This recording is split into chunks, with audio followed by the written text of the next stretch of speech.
Good afternoon, guys. I wanted to take a little minute and talk to you about our current situation in Christianity now, as many of us believe the millennial reign has already taken place, that it was masterfully hidden from us, including within the church organizations, in the seminary schools, from a message that was passed down to us, and that we are in Satan's short season.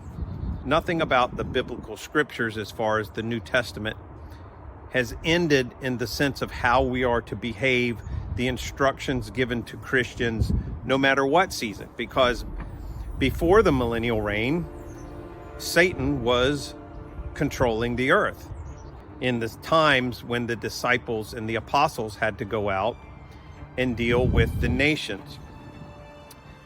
The issue and at that time, people were deceived by gods, fallen principalities who were posing as gods, and people were worshiping them like Jupiter and Saturn and Dionysus and things like that. Now we have Satan's short season, and the issue we're dealing with is, because it's Satan's short season, many Christians, and Christians are the only one who's going to expose it and help to stop it in their nations. Even the elect would be deceived if it were possible. Christians can be deceived by false teachers and doctrines. I am trying to share some knowledge with you. I'm not telling you I know everything, because I absolutely don't. But I have been studying this subject like a warrior. I taught martial arts for almost 20 years. I was the master instructor of a school, and that's all I did was study combat techniques so that I would understand other people's tactics, other people's means of fighting or warfare against you. This is what has to be done even as a Christian. But you've been lulled to sleep by the modern teaching. Just came about for the past 70 years, the modern methodology of teaching that has moved through, that has made Christians docile to spiritual warfare, physical warfare, and the issues of your governments. These are established governments. Your countries that were established and proclaimed in the name of Christ are now being taken over by enemies, satanic enemies. See, Satan is not an omnipresent being. So everybody likes to say, oh, it's the devil. Oh, the devil is doing it. Satan is doing it.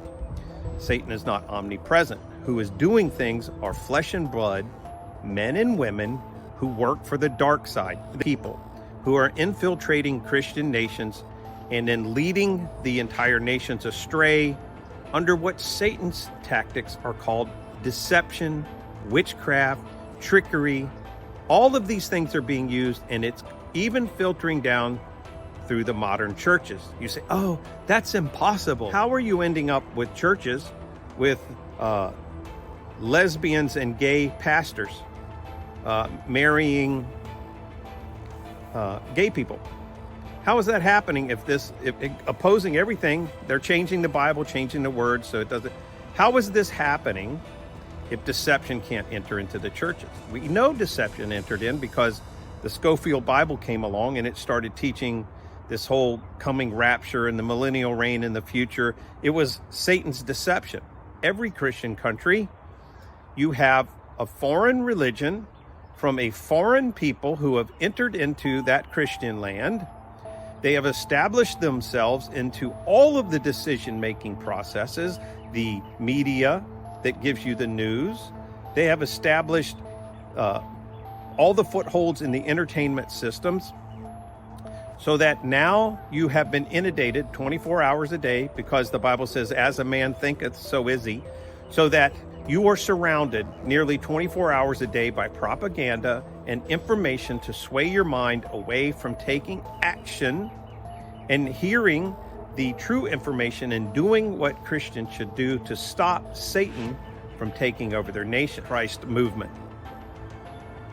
This is why I have been trying to get people to get this book called Reason to Believe, where and the reason that we can't talk about the information about this book, because every person and every channel that has done this has exposed what is going on, Satan's tactics, these false religions attacking Christianity and stealing Christian nations, is because their channels immediately get taken down and they never can go back again, because the channels are being controlled, of course, by the same people who don't want Christians to know what's going on. Just be banned and then you'll never hear it.